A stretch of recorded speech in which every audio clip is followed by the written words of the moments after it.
कांग्रेस महिला आरक्षण के विषय से ही नफरत करती है। अगर भारतीय जनता पार्टी ये लिख करके दे देगी कि हम महिला प्रधानमंत्री बनाएंगे, तब भी हम इन पर भरोसा नहीं करेंगे। देश की महिलाएं देख रही है, उनके रास्ते का रोड़ा कौन है वो देख रहे हैं। जब मैदान में जाओगे तब मालूम पड़ेगा। Prime Minister and myself don't have that wife issue. Lok Sabha में महिलाओं के लिए 33% आरक्षण से जुड़े संविधान संशोधन विधेयक को अपेक्षित 2/3 बहुमत न मिल पाने के कारण पारित नहीं किया जा सका। वोटिंग के दौरान बिल के पक्ष में 298 और विपक्ष में 230 वोट पड़े, जिससे स्पष्ट हो गया कि विधेयक आवश्यक समर्थन हासिल नहीं कर पाया। इस घटनाक्रम के बाद राजनीतिक माहौल काफी गर्म हो गया है। राहुल गांधी ने संसद के बाहर मीडिया से बातचीत करते हुए कहा कि ये महिला आरक्षण बिल नहीं था, बल्कि देश के राजनीतिक और चुनावी ढांचे को बदलने का प्रयास था। उन्होंने दावा किया कि विपक्ष ने इस प्रयास को रोक दिया है।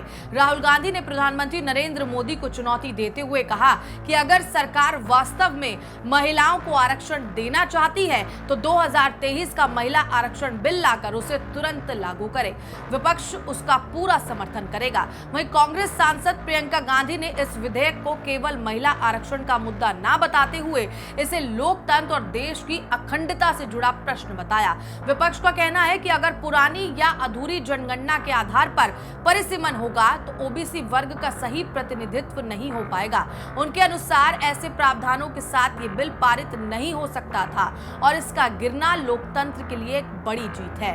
विपक्ष का आरोप है कि परिसीमन के जरिए सीटों की संरचना बदलकर कुछ राज्यों या पार्टियों को फायदा पहुंचाया जा सकता है, यानी ये सिर्फ सामाजिक सुधार नहीं बल्कि राजनीतिक रणनीति भी बन सकता है। प्रियंका गांधी ने केंद्रीय गृह मंत्री अमित शाह के उस आरोप पर भी पलटवार किया जिसमें विपक्ष पर महिला विरोधी मानसिकता का आरोप लगाया गया था। उन्होंने कहा कि जिन घटनाओं में महिलाओं के साथ गंभीर अपराध हुए, जैसे हाथरस, उन्नाव और मणिपुर, उन मामलों में सरकार की भूमिका सवालों के घेरे में रही है। ऐसे में विपक्ष को महिला विरोधी कहना उचित नहीं है।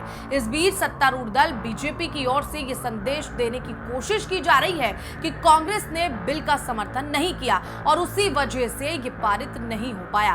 बीजेपी का आरोप है कि विपक्ष महिलाओं के सशक्तिकरण के खिलाफ खड़ा है। हालांकि विपक्ष का तर्क है कि वो महिला आरक्षण के खिलाफ नहीं है, बल्कि जिस तरीके से इस विधेयक को पेश किया गया है उनमें कहीं अहम और प्रतिनिधित्व से जुड़े सवाल थे।